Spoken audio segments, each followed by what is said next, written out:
नमस्कार। क्या uniform civil code यानी कि यूसीसी लागू होने के बाद भारत हिंदू राष्ट्र घोषित होगा?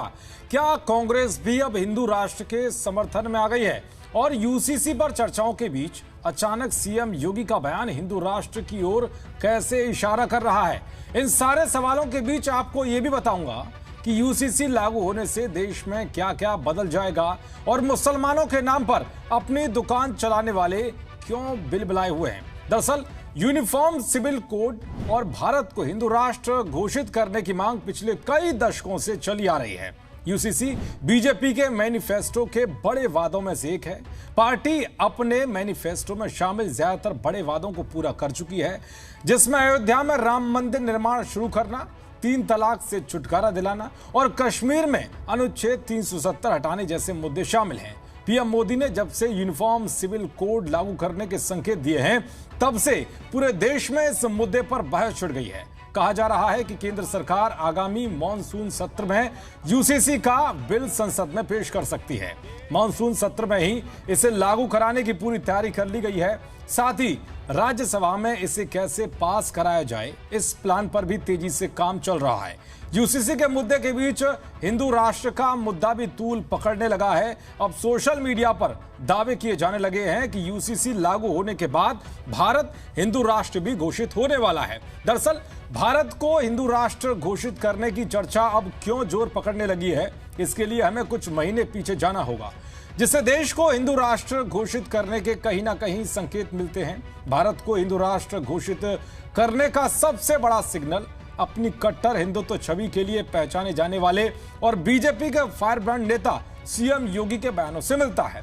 सीएम योगी ने सबसे पहले 2017 में हिंदू राष्ट्र का समर्थन करते हुए कहा था कि अगर ये लोगों और देश के हितों की पूर्ति करता है तो ऐसे कदम में कुछ भी गलत नहीं है। इसके अलावा सीएम योगी ने इसी साल 15 फरवरी को एक ट्वीट करते हुए लिखा था कि भारत हिंदू राष्ट्र है क्योंकि भारत का हर नागरिक हिंदू है।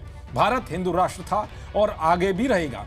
सीएम योगी के इस ट्वीट के बाद पूरे देश में एक बहस भी छिड़ गई थी, जिसके बाद कहा जाने लगा कि अब जल्द भारत को हिंदू राष्ट्र घोषित किया जाएगा, क्योंकि सीएम योगी जैसा नेता हिंदू राष्ट्र पर इस तरह बयान देता तो ये एक बड़े संकेत के तौर पर देखा जाता है।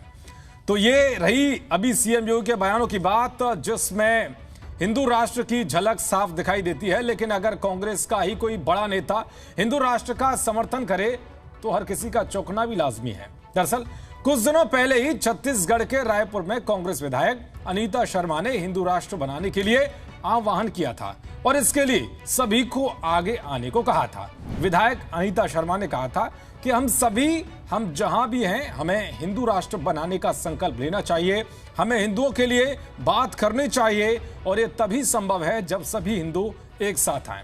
हालांकि अनीता के हिंदू राष्ट्र के आह्वान पर कांग्रेस के बड़े नेताओं ने चुप्पी साध ली थी।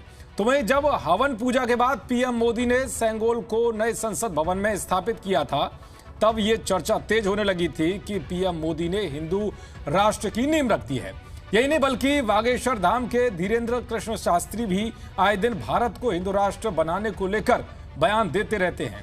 उनका कहना है कि भारत हिंदू राष्ट्र तो पहले से है, इसकी औपचारिक घोषणा बाकी है। इसके अलावा 1 महीने पहले ही साध्वी ऋतंबरा ने पंडित धीरेन्द्र कृष्ण शास्त्री का समर्थन करते हुए कहा था कि देश को हिंदू राष्ट्र बनना चाहिए।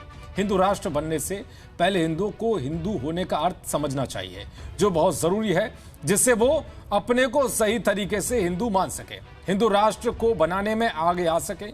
वहीं उन्होंने देश में यूनिफॉर्म सिविल कोड लागू करने की भी वकालत की थी।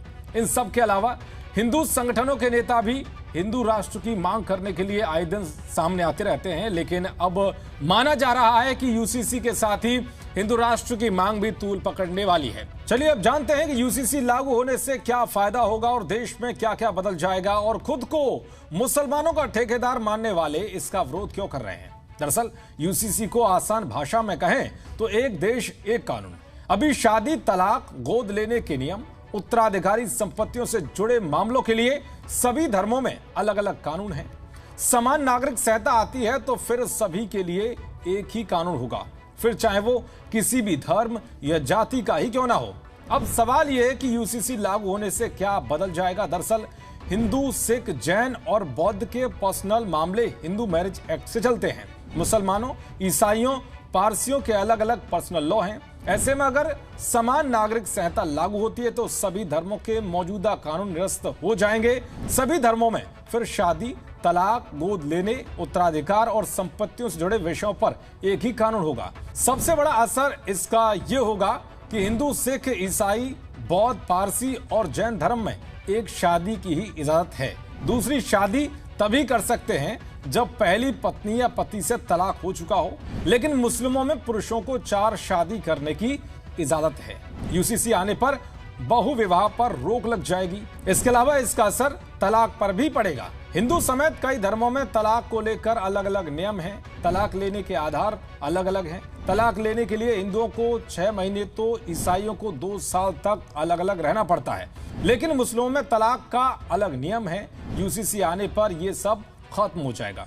तुम्हें गोद लेने के अधिकार पर भी इसका असर पड़ेगा। मसलन मुस्लिम महिलाएं बच्चा गोद नहीं ले सकती, लेकिन हिंदू महिलाएं बच्चा गोद ले सकती हैं। यूसीसी आने से सभी महिलाओं को बच्चा गोद लेने का अधिकार मिल जाएगा। इसके अलावा संपत्ति के अधिकार पर भी इसका प्रभाव होगा, क्योंकि हिंदू लड़कियों को तो अपने माता पिता की संपत्ति में बराबर का हक है, लेकिन पारसी लड़की अगर दूसरे धर्म के पुरुष से शादी करती है तो उसे संपत्ति से बेदखल कर दिया जाता है।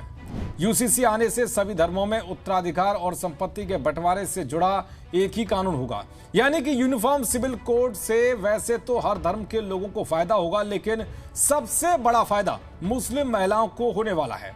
मुस्लिम पर्सनल लॉ बोर्ड और उनके सहयोगी संगठन का अस्तित्व खतरे में पड़ जाएगा, इसीलिए वो नहीं चाहते कि ये लागू हो। मुसलमानों की ठेकेदारी करने वालों को लगता है कि यूनिफॉर्म सिविल कोड उनके धार्मिक मामलों में हस्तक्षेप है, जबकि इसमें महिलाओं और पुरुषों को समान अधिकार की बात है।